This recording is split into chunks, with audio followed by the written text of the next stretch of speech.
Hey, welcome back to the Brownie Points podcast. I'm your host, Noam, and I am here with my co-host, Levi. I know it's been a while, but we try not to be like the typical media discussing the same topic from 1,000 angles that nobody asked for.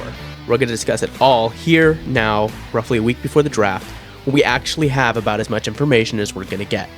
We're going to kick it off with the number 2 pick, and what we think the Browns should do is about what we think they will do. Then we'll give you our sleepers, the guys to keep an eye out for in the later rounds. We'll have a segment dedicated to the QBs in the draft to try and get you up to speed on what's available. Then we're going to talk about what QB we actually think will be starting week 1 of next year, followed by some free agency talk and a little about that whole Myles Garret fiasco. So Levi, it is finally draft week. The number 2 pick is looming. We suffered a lot for this pick. What do you think the Browns are actually going to do come draft day? What they should do, and I think they're going to do, are slightly different. Now, to clarify, everybody's between Travis Hunter and Abdul Carter. I don't think there's necessarily a wrong answer here. Both these guys are... Any chance on a QB, though? I'm near zero, unless they trade down. So you think that whole Shador thing is just a little bit of smoke? It's pure smoke screen. Trade up. Yeah, and more you're seeing these experts coming out, and when they're ranking him, not putting him that high. I just think when you really break down the tape, he just falls apart. He just doesn't hold up. Yeah, we'll get to more in detail later, but that's just interesting that you don't think that, because I personally feel like there is still a chance. But all right, keep going. Okay. Now, what do you think they're actually going to do? I think if they do, they trade down, even if it's a pick or two. That's what you're looking at. That's my opinion. I don't think they're going to get him going quarterback. I think Barry is a very patient kind of guy, to the point of self-detriment at times even. So if he doesn't see at least close enough value to go pull that option to get the quarterback, like, it has to be close enough. There still needs to be a high enough value for him to do that. I don't think he'll ridiculously overstretch. And I think in his mind, I don't think he sees that. And he's the guy who will be like, no, I'm not going to do it in that case. Therefore, I don't see that. And also, I think in the offseason where you've looked at this from better eyes and knowing that Stefanski, when he has a solid quarterback and not wasting time with Deshaun Watson, can at least put up a good offense for you, you feel more confident that, okay, if we just stop with the shenanigans trying to make Deshaun work and just move on, we should have actually a pretty good offense. So, let's not overshoot and ruin a great pick on somebody that I don't really think deserves it. So, Ultimately, I don't think they're going to go quarterback. I think it's Carter, or I think it's Hunter. I think ultimately will be Hunter, because I think a guy like Andrew Berry, he just loves that versatility option. He's an analytics guy. He's going to be in love with it. And I don't think it's the wrong pick. I do like Hunter. I think he's a very, very talented guy. They're talking about him at receiver as the primary position. He wants to play both sides.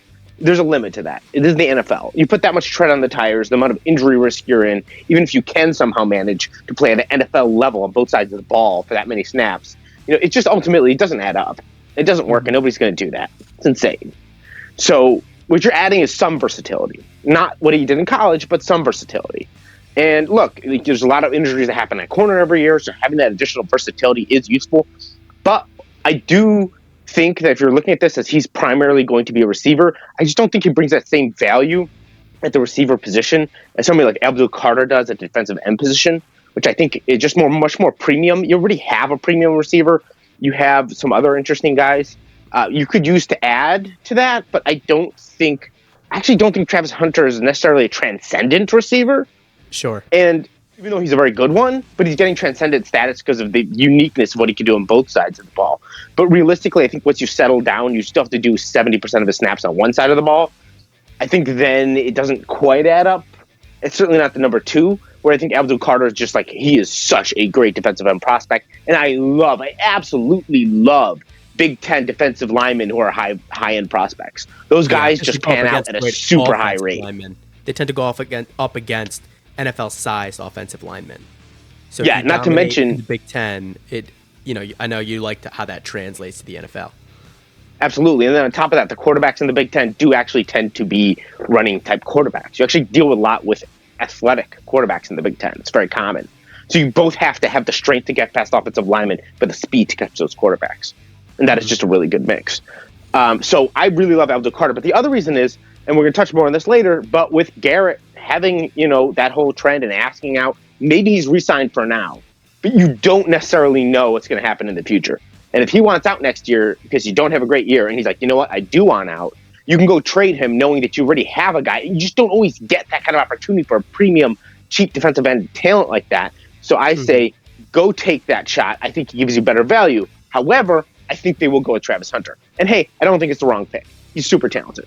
Okay, so you think that if you were the GM, you'd take Abdul Carter, but you think the Browns are going to take Travis Hunter ultimately Correct. Because Barry's going to be a little bit too enamored, and not necessarily incorrectly, but he's going to be very enamored with the versatility option. I also wonder, I will say this, as far as the likelihood of who they're going to take, I wonder if part of re-signing Myles Garrett was them telling him that they're going to get him reinforcements. Like, in my mind, if that draft pick had something to do with Myles Garrett, and he knew that they weren't going to take a quarterback, my guess is they told him they're going to give him somebody else on the defensive line. Could be. Although also a ridiculous amount of money can change minds. See Deshaun Watson. Yeah, absolutely. I know. But he was saying something about getting somebody. In some interviews, he was mentioning that. He didn't say who it was, obviously, but he mentioned there was somebody, and he feels like, he said, quote, we have a pretty good chance of getting that guy. I don't know if that meant a quarterback, but I wonder, I'm not saying this is what happened, obviously, I don't have inside information like that, but I wonder if they told him that they were going to take a defensive lineman and get him some help on that end. But who knows? As far as what they will actually do, I agree with you. I do think they're going to take Travis Hunter. I don't know that you can go wrong. I don't know that either one is the wrong pick. I have a lot of thoughts about Travis Hunter and what I think the Browns should actually do with him if they take him, but it really does get into the weeds, and I want to save that for if they do take him. But I do have some thoughts that I think are interesting and some things that I haven't not heard discussed about him, but we'll get into that then. But I just want to be clear with you because I think Browns fans got to be prepared for them to take Abdul Carter or Travis Hunter. Do you think, I mean, obviously you already said which one you'd rather them take and which one you think that they will take. Do you think either one of them is a bust? No, I think they both have pretty high floors. One is edging the other one out, but you don't think either one of these is a mistake. But there is a chance for a lower floor from Hunter because if he does have to then choose on one side of the ball, right. I think there's potential for him to then fall. Not being bad, but might be like, oh, you know what? He's kind of playing like a mid-first round pick because he's stuck at one position. And he's like a good guy. You know what I mean? Not that he will, but he could be in that position where he's good, but actually not so great. And then when you have to look at him at that one position instead of the unicorn aspect of both sides, you're like, oh, you know what? He's a really good prospect, but like I'm not sure that he's really that high end. And part of that problem is they had a very low level of competition. Big 12, like really, it's not what it was. And whenever they did play good teams, they didn't do great. And I'm going to talk more about that with Shedeur, but that does ultimately affect him. And I don't necessarily blame him, but it does leave you a little bit wondering, like if he's cream of the crop or just very good at one position. Yeah, and obviously at number 2, you're trying to take the cream of the crop, not just very good. So yeah, I feel like that's pretty fair. Who are some general sleepers that you think we should keep an eye out for? Because obviously we got the number 2 pick. Who do you think after that? Who do you think that we should keep an eye out for? So I'm going to start off with a guy that's actually late in the draft, going to be like a 5th or a 6th round pick. I love him. Like I love him. He is the guy if he becomes available in these drafts. He's someone that I feel very, very comfortable with. Like someone that I think will play extremely well. And he'll be late. And I really love him. And I feel very, very confident in a high floor from this player. And that is Kyle Monangai, the running back from Rutgers. The Browns are looking for a running back. This is a guy who played at Rutgers. Okay, so Rutgers passing game it almost feels like a mutually exclusive statement. Right, like they do not have a pass game. They haven't had one in forever. Right, it is an oxymoron. I guess. I mean, you could say. I guess maybe good pass game would be mutually exclusive. Whatever. But you know what I'm saying. but Rutgers and passing does not go along. They do not have a good pass game, and they really didn't these past couple of years, especially last year. So there's like it's a one direction threat. Like they are not a dual they're one dimensional. Problem. Yeah. They're one-dimensional. I'm sorry. Thank you. They are a one-dimensional threat. They're running back. And he's playing in the Big Ten, right? The last 2 years, everybody agreed they were top 2 conference. Most people say they were the best conference this past year and the second the year before that. Some would argue best both years. But either way, top-tier talent. And he was playing on Rutgers and that offense, right? So he's playing great defenses, he's playing big bad boys, especially when you're one-dimensional and you're running back in the Big Ten with all those big linemen. But he put up 1,200 yards in back-to-back seasons, averaging over 5 yards a carry in back-to-back seasons. That says a lot to me. when you're producing and everybody knows you're the guy to stop in the Big Ten and you're on Rutgers and you produce at a high level, both in terms of total production and average yards production, that says that that's a guy at running back that you want to grab. Absolutely. And that's a good player, I guess, to keep an eye on for the Browns. Obviously, we know that running back room is in need of some help. So this is a guy that you say you think could be available in the 5th round, maybe the 4th round? Oh, 4th for sure. Probably 5th or 6th. And I just feel like his floor is like a 900-yard back. Like that's like his floor. If you're giving him the carries, he's 850, yeah, 900. For a late-round pick, obviously, that's a really good floor. So that's why I love him so much, because I really think he's a little over 1,000-yard back. I think generally speaking, if you give him the yards, he's 1,000 to 1,200, somewhere in that range. Okay. And I feel very, very good about him being a 1,000-yard back if you give him the carries. And the Browns could kind of use that like bell cow type guy. And someone, again, who produces in that situation with that kind of competition, that kind of focus, etc. I just feel really, really good about him. So he's my number 1 sleeper and a position of need for the Browns. Also, I've got a couple receiver sleepers that I'm keeping an eye on because we're looking at adding to that, and this is always a position that there are a few sleepers in. Receivers there's just one of those positions that you can usually find someone a little later in the draft. We could definitely use to bone up the receiving core. We have Jerry Jeudy, who we love. We have Cedric Tillman, who we think is very interesting, but he also has injury issues, so we could really use. And he's yet to really prove himself, truthfully. Right, absolutely. So here are some guys that are interesting. Kobe Hudson, he's a receiver from UCF, so he played a little lower level. Really interesting guy, good size. His production is solid, not great. UCF is another team with bad quarterback play, like really bad quarterback play. Mm-hmm. So where you get nervous about him is his drop rate. He's had a high drop rate his entire career. Where you might give him some excuses is he's played with really bad quarterbacks, and yet he was pretty much the only weapon, so they would kind of throw it in his direction anyway. And they weren't always exactly on target. And so he's like just reaching around trying to grab it. Yeah. It definitely inflated his drop rate. On the other hand, it's still pretty high drop rate. It's like 10%. Oh my God. Yeah. It makes you nervous. So he's a little later guy. What I love about him is his body control. Like he just seems to really understand his body. I know that maybe sounds a little funny, but this isn't a body positivity course here. I'm referring to the way he has control. Like, so when he gets the ball, he seems to really understand the subtlety of body movements and how they can throw off the defender. He seems to know how to step back when someone's trying to tackle him, so that while he's half step back, he has a different angle and can shrug off the attacker. Like he's got some subtleties and nuance in his game, and not just some raw athletic guy beating up on lower tier college players. Exactly. He's got those nuances and tricks that you need at the highest level when you're competing against guys that are really athletic and also technical. Yeah, absolutely. And he'll be like a mid-rounder, 3rd to 4th. 3rd, 4th. Okay. And who else you got? Anybody else? We got Trey Harris, who's interesting, but I would only take him if he falls later. Reason. So he's from Ole Miss. He has really good production levels, right? Like really good production levels. So when you look at him, you're like, oh, this is so exciting. He has these like physical aspects. And the last couple of years, he went for 900 for 2 years, and then this past year 1,030, right? So he went for LA Tech at 935, went to Ole Miss, got 985, and then put up 1,030. So you're like, oh, he's got like good production. I like it. He's got some really good attributes. He's a fast guy. He's got some good size. But then when you go watch him at Ole Miss, because you got to be careful with these guys, because you got to remember, is Ole Miss is an offense like that run and gun, just shoot it, just air raid type offense. They love to pass, and they have Jackson Dart, who is, a serious quarterback prospect. Yeah, he's not like going to go probably 1st round, but he's like a mid-round quarterback prospect. That's a guy who's drafted to the NFL is top tier in college. So right, and he's not super athletic. He's not this dual threat type guy. Not that he's an athletic, but he's a passer first. So you got a high-end passer pass game. You're going to get some production out of these guys, and if you have that athleticism, you're going to produce. When you look at his route tree, it's non-existent. He runs like very, very simple stuff. So you get that Anthony Schwartz scare.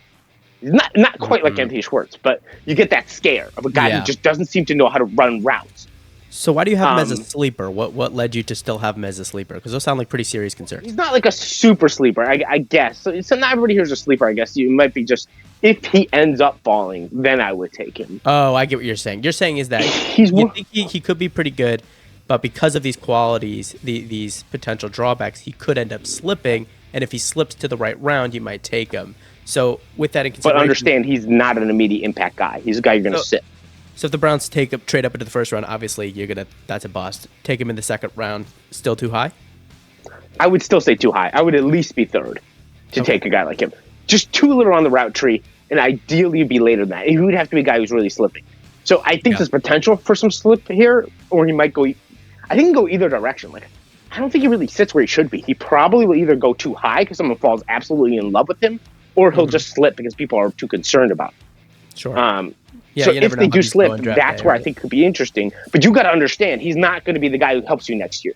He's the guy you're going to sit there and you're going to sit him and then explain to him 300 times, how to run a slant properly. Like, that's the guy you're developmental guy, yeah. But Andrew Berry's not averse to drafting those players. If you get him in the right round, if you are patient with him and you do the right work, he could be a really good guy. Like, once he comes out of this, he can then all of a sudden be an 1,000-yard guy. Like, he can absolutely produce. He could be a 1,300-yard guy if he could learn to run a route tree. It's an if. Yeah, but there's but that's what you do with later round picks, right? You take developmental guys. So I think that would be acceptable, like you said, as long as it's in the later round. Absolutely. Who else are you keeping an eye out for? One more guy, and he's not a sleeper. This is just a second-round guy I think they should keep an eye out for. But Xavier Restrepo, the receiver from Miami, who just to me is just like Jarvis Landry 2.0. Like, that's who he reminds me of. Just super aggressive. He plays all the slide. He gets the ball in the intermediary. He's great after the catch. Super, super tough for a receiver. It just really reminds me of him. He catches a lot of balls. He's great in the scramble drill, which is nice as we get increasingly more and more quarterbacks that use that scramble drill to throw on the run. Yeah. I think he's got a lot of talent. He's not going to be a top-end guy, but you have Jerry Jeudy. Right. He's not meant to be that guy. He's not a sleeper. I just think he gives great value. The question would be if, and then the guy to keep an eye on, who I don't think is going to slip, and he's certainly no sleeper, but Emeka Egbuka is, of course, if he does get to that bottom of the first. Yeah, he's not a sleeper, but yeah. You're at the top of the second. That's the thing. So if it's a Restrepo that you really like, you might want to trade down a few picks at the top of the second. Try to pick a mid-second.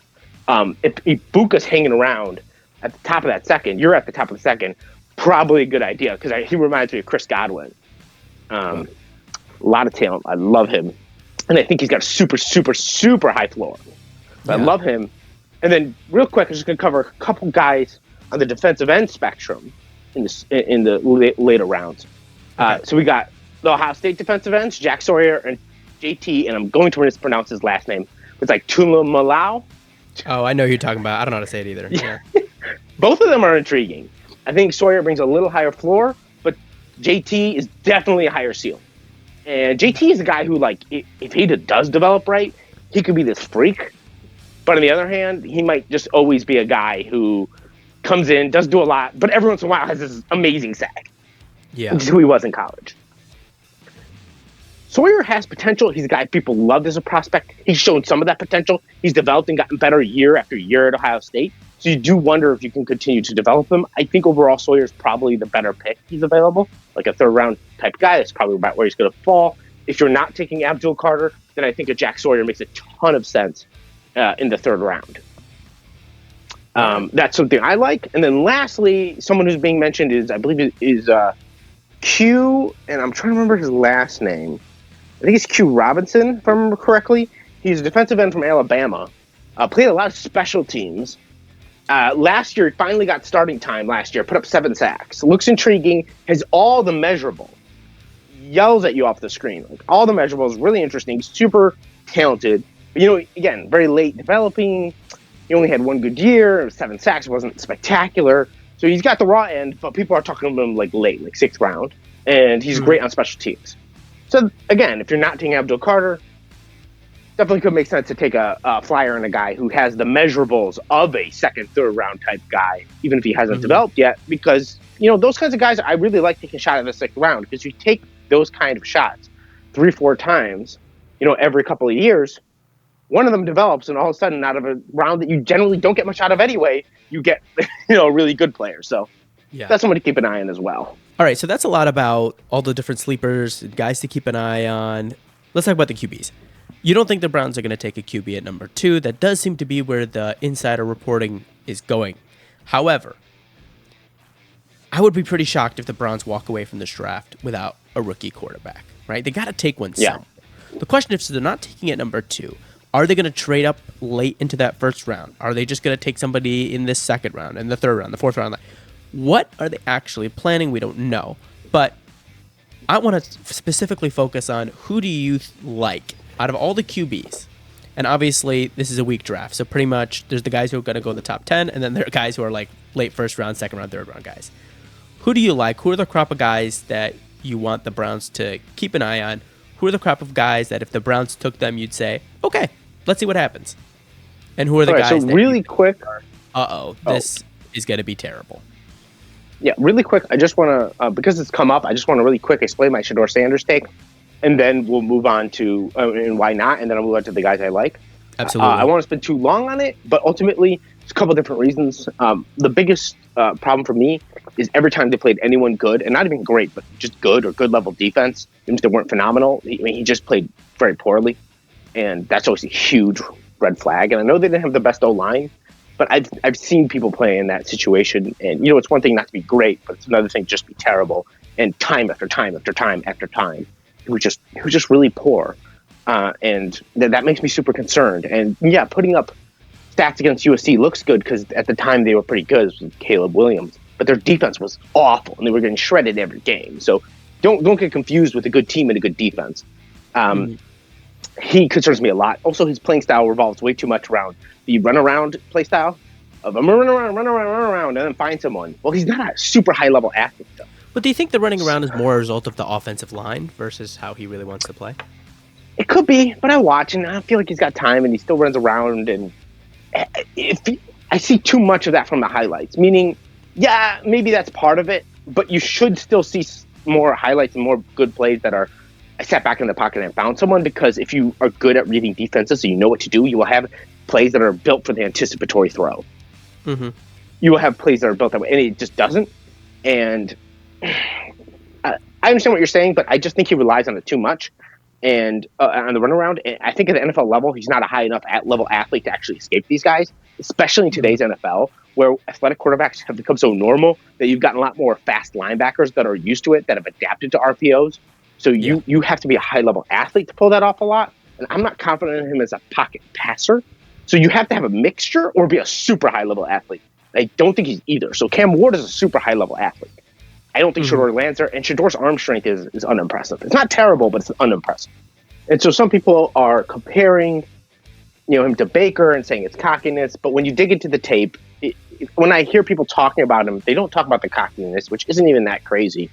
Baker did get attacked for the cockiness, but ultimately, most people, they're just talking about the tape and the athleticism and the lack of production when it mattered. Baker's a guy who was a second in Heisman voting and then won the Heisman, threw for 4,500 yards, 40 touchdowns, and 6 picks in the SEC when it was at its peak. Not in the SEC, I'm sorry. He threw 4,500, 40 touchdowns, 6 picks in the Big 12, but it was a really good division at the time, not like it is now.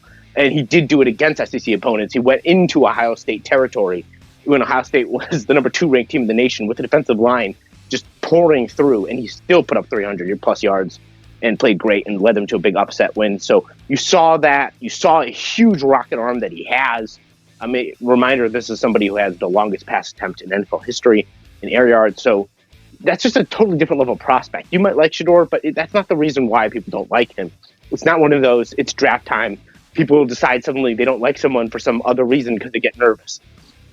Like him or don't. But ultimately, when you break it down, and I think Andrew Berry is a guy who's going to break it down, and is going to be like, hey, what's the brass tacks? And if you don't have the production when it matters, I just think that I don't think he's going to take that leap. It's a little bit too big of a leap. So that's where I am on Shedeur. Now, moving on to guys I do like, guys who are intriguing. So I'm going to start off with a guy I don't love, but has intriguing high-end potential. That's Quinn Ewers.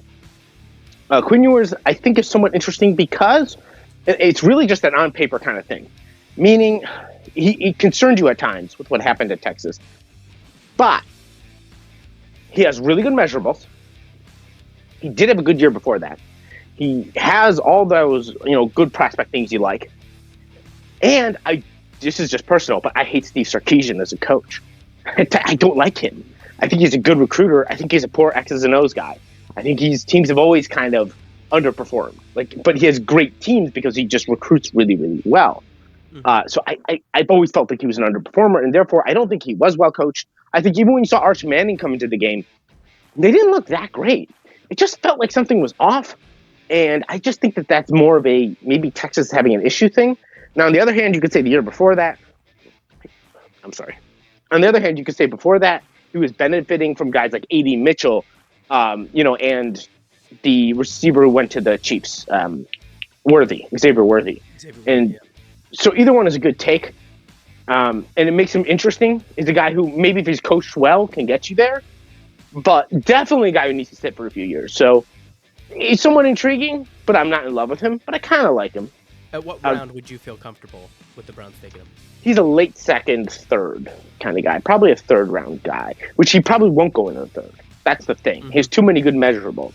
So most likely you'd be a trade down in the second taken. That would probably be the route I would go if I liked Worthy. All right. Well, It's a thought. Personally, my favorite sleeper is Kyle McCord.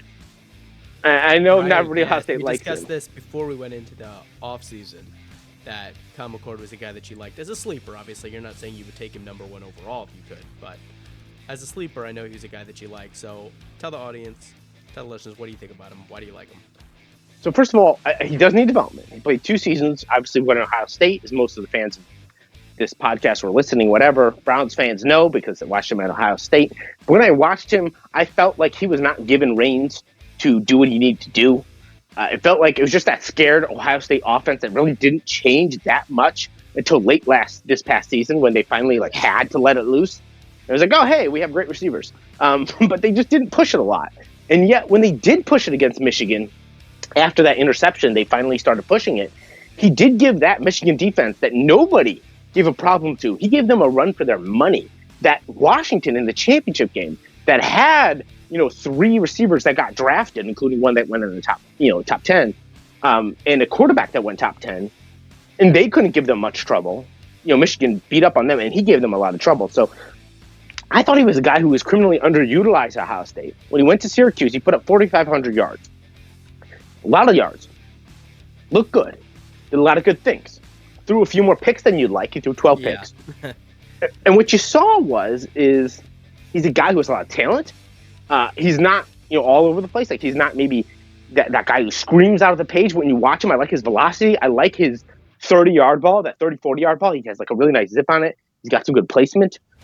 He needs to learn a few things. I don't think he got a lot of development at Ohio State, and it was only for 1 year. So I think you saw him really starting to develop at Syracuse. I wish he had a little more time with someone who believed in him, who was giving him that kind of attention and the ability to go do what he had to do and then develop him from there and polish out the interceptions instead of always being afraid.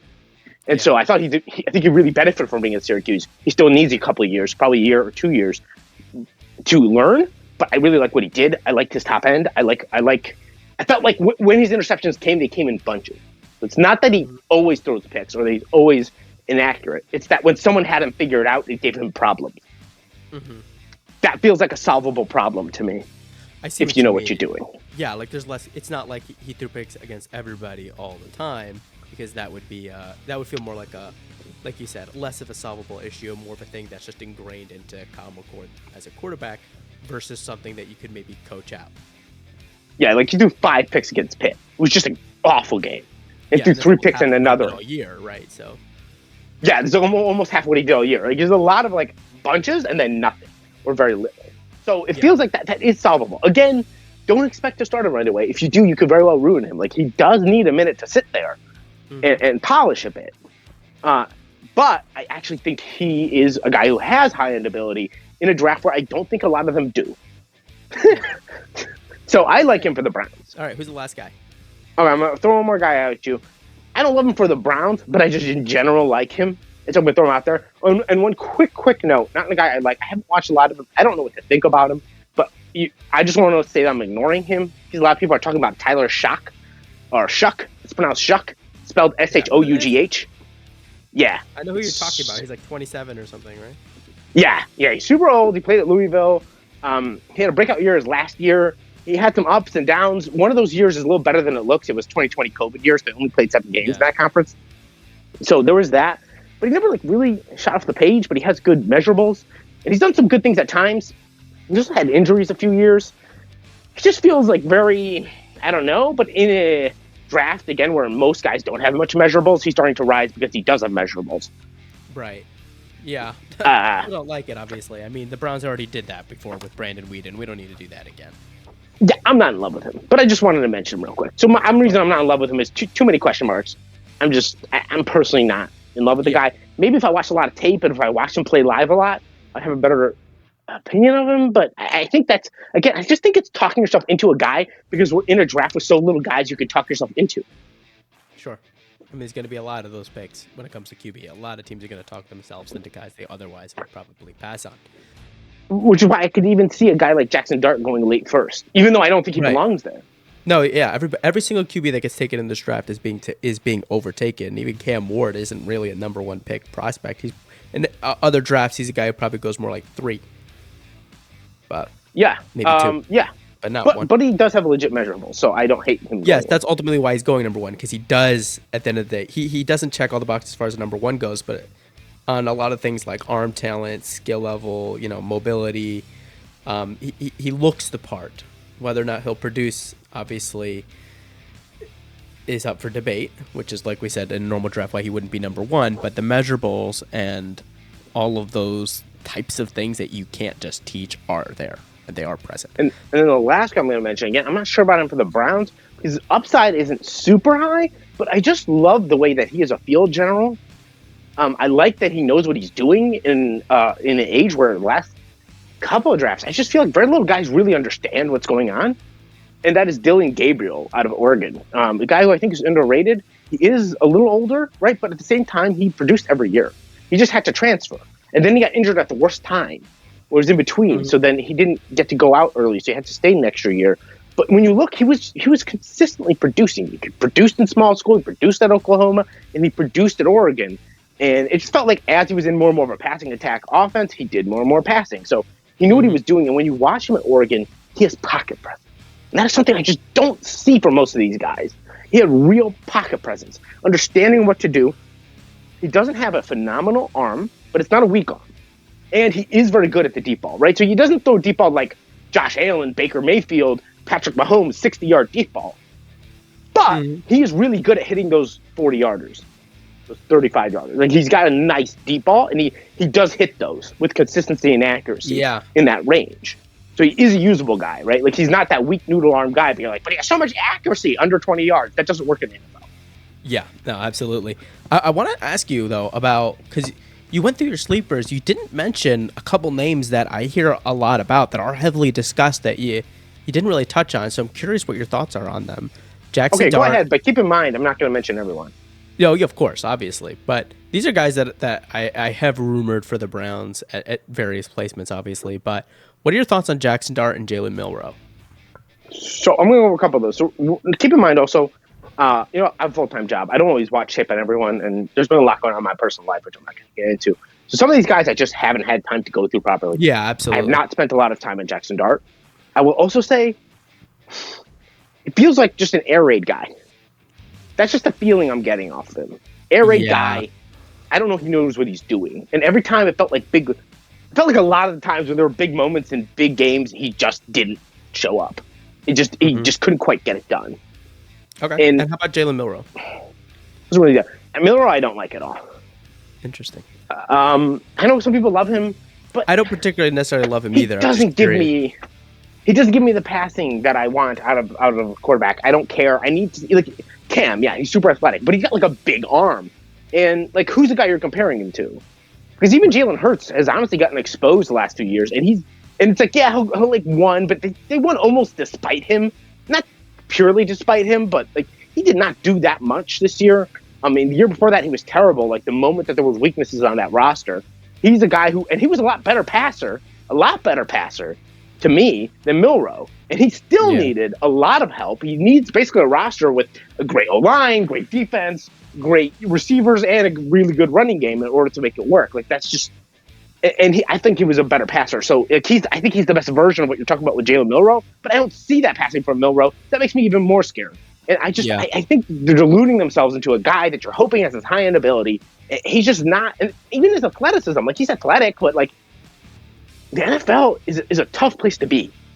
And it's kind of like Cam Scatabo. He's a guy people are talking about. He's a running back, but people are talking about him because he's got 1,700 yards. But here's the thing. I'm not confident that he can carry over that power to the NFL. He's 5'11", 215, but 5'11". And if you can't stand people up with the style of Cam Scatabo, then suddenly you're useless. That's the thing about the NFL from college. If you rely heavily on something, but it isn't quite up to NFL standards, you go to zero. You can suddenly drop like a stone. You see it with receivers all the time who are very productive in college but can't do anything in the NFL because they used every inch of their ability to watch tape and run routes and know everything that they can do and everything they can physically do. They do outside of God-given ability. And people love it, and so they take a shot at them in the 5th round, but they do nothing. And it's because they were only just barely ahead of college, and they just can't do it in the NFL. And no matter how much they study, they just don't have enough God-given ability, right? Which just means natural ability. So with Jalen Milroe, I just don't think he has it. I just don't think he has it in the tank. And I think the running is not spectacular enough to carry him. And then in the passing, it's just a mess. So I don't see what people are seeing in Jalen Milroe. Yeah, when it comes to mobility quarterbacks, it's pretty much always a fail. Lamar Jackson obviously is successful in the NFL. Whether or not you want to get into whether you could win a Super Bowl with him, I suppose, is still up for debate because he hasn't done it yet. But he's inarguably a successful NFL quarterback. Jaden Daniels. He's inarguably an absolute freak on the athleticism scale. He's not a very athletic guy. But that's what I'm trying to say, right? Is that the guys who rely a lot on mobility are absolute freaks. Like, you got to be top of the line, like cream of the crop, not just really, really, really athletic, like next level, historical, generationally athletic, if that's your big thing as a quarterback. And you don't really see that in him, which I agree with. So, and I would say Lamar's a lot better arm, too. Fair. We've had our discussions about Jalen Hurts before. I do like Jalen Hurts, but we're not gonna get into Jalen Hurts now. I just wanted to mention that, So I enjoy watching Jalen, but I want to know the last thing before we finish up on draft discussion. Do you believe the Browns will walk away from this draft with a rookie quarterback? I assume that answer is yes, but humor us. Do you think the Browns will walk away with a quarterback? Who do you think it will be, and in what round? So I think ultimately Browns go one of two directions, and I'll say which way I'm leaning, but ultimately not a lot of guys jump out, and I'm not certain. I think they probably either go with Jackson Dart in the 2nd, or they go with Dylan Gabriel in the 3rd. I have a slight lean towards Gabriel.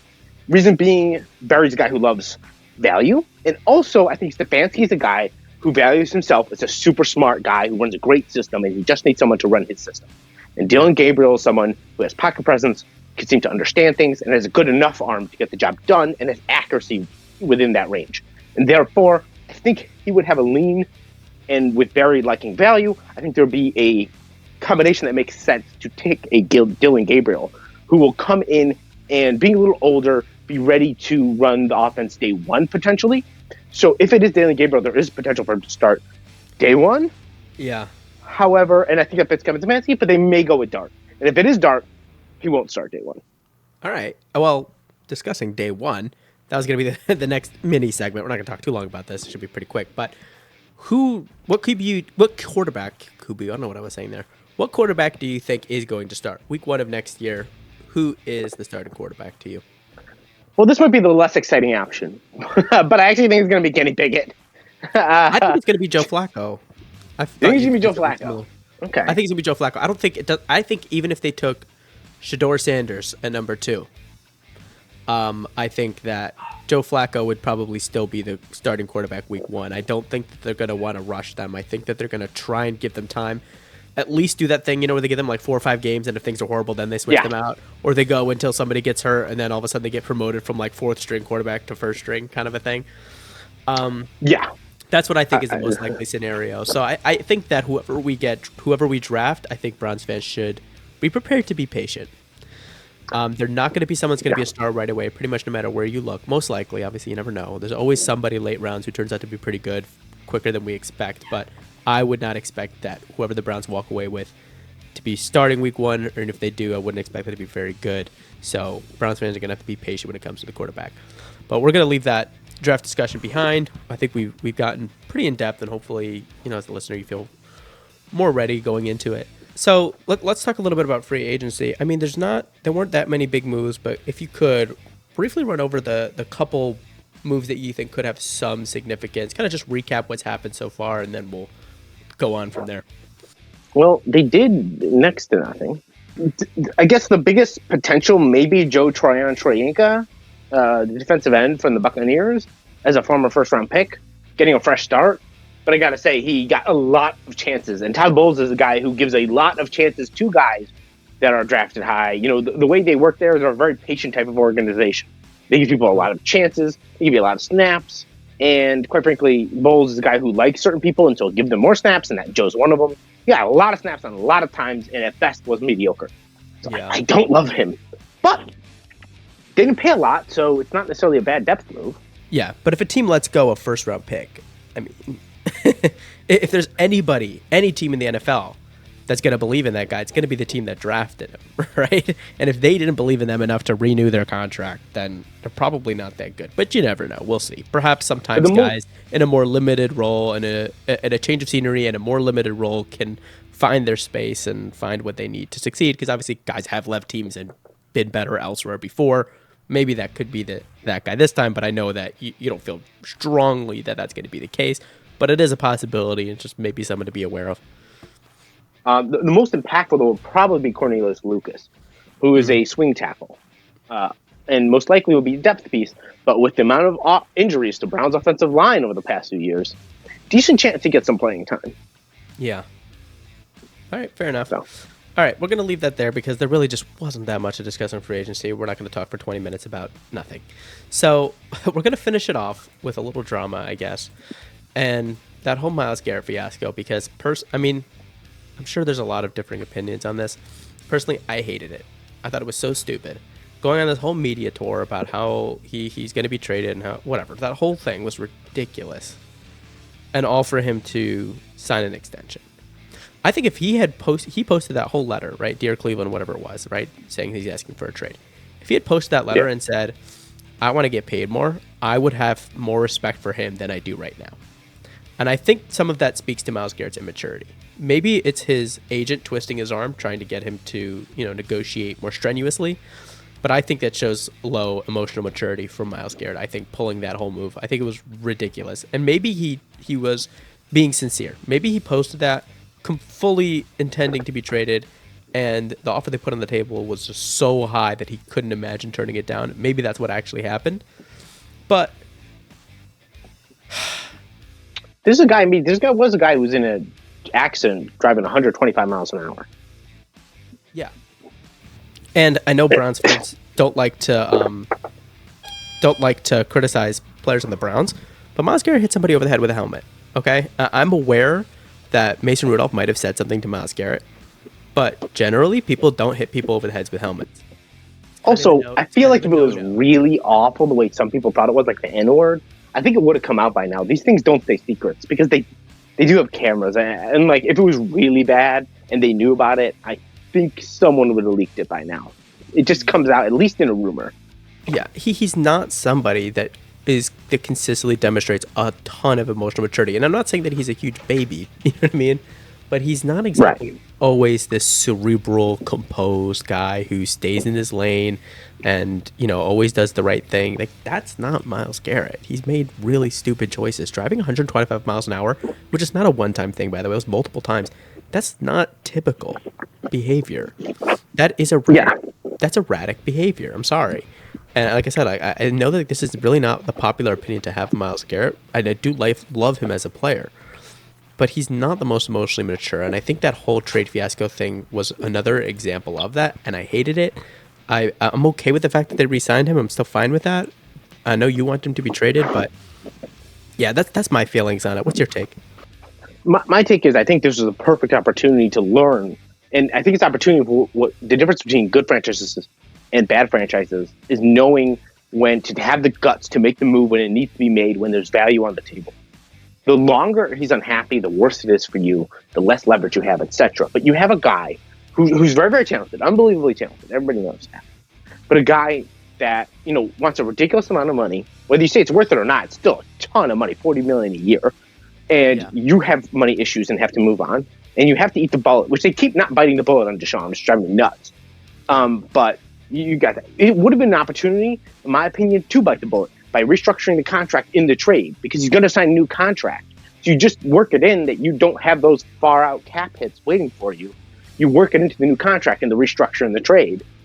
And then you take care of a lot of that cap hit. You then use that opportunity to take more of a hit on Deshaun's contract. You convert signing bonuses, give him a bunch of money now, take a huge hit now, take some of it off with a signing bonus, eat it up, and then next year you have a hit, but not as big a hit, and you could move on.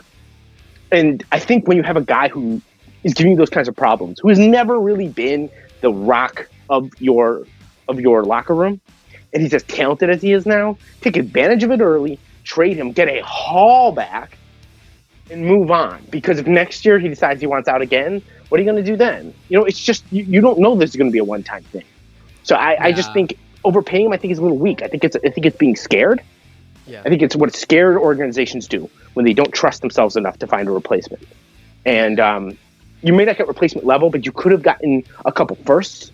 You could have gotten maybe a first next year. So, like, if next year you want that top-end quarterback or someone really good who you like who's going 6 or 7, if you have 2 first-rounders, you have the ammunition to go get it in case you don't find that guy this year in a weak quarterback draft. Yeah. And then you could also have another good player and probably a young player in there too, and their cap space. Like, it just gives you a lot of value to spread things around, and then you could turn right around and draft Abdul Carter. So there's flexibility in it. I thought this was the perfect time to move on if you're going to do it.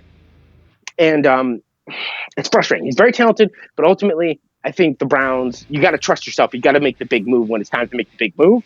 Yeah. I hope it all works out, but I am nervous about that one. I don't like the way it played out. Yeah, and my final thought is I worry a little bit if his heart's going to be fully in it. I mean, he wanted to leave. He wanted to leave. You gave him enough money that he stayed, but he wanted to leave. And if you ever worked a job that's what I was thinking, where you really wanted to leave, and you told them that, like, hey, I'm interviewing somewhere else, and then they offer you enough money, and then you stayed, you still don't like the job. You're still not happy. And your heart is already somewhere else halfway, So it's just like not in it. Yeah, I don't think you could play heart not in it in the NFL. So I wonder if that might affect him. And he is getting older. I mean, he's not old yet. He should still have another 2-3 years for sure, but we'll see. But you just wonder. You wonder, especially if the Browns aren't very good, if he's going to be playing his heart out day in and day out, which you should for that amount of money. But will he? What if he's really unhappy and he decides to tank a little bit? And he's not terrible, but he puts up like 9 sacks, and he's really unhappy and he wants out. Now you got to trade him, and he doesn't have the same level of production because he wasn't happy, but you're not going to get the value back anymore. Yeah, and he'll be a year older, obviously, as well. All right, We're going to wrap that up there. Thank you for listening. It was a bit of a longer episode, but, it's nice to do these every once in a while. We do work full-time jobs. We try to give it what we can, so it was nice to be able to sit down and have a long, in-depth conversation about everything we think coming up for this draft. You should hear from us again at some point after the draft, discussing obviously what actually happened, if we like the guys, what should we expect from them, and all of that good stuff. Yeah, and you may see, if you guys are interested, let us know. I might do a special segment on spring players from the UFL after the league ends, of guys to watch that might be intriguing signings to camp. Yeah, absolutely. Definitely some summer episodes are likely to come out, so... All right, thank you for listening, and have a great week and enjoy the draft. Absolutely. Thanks, guys.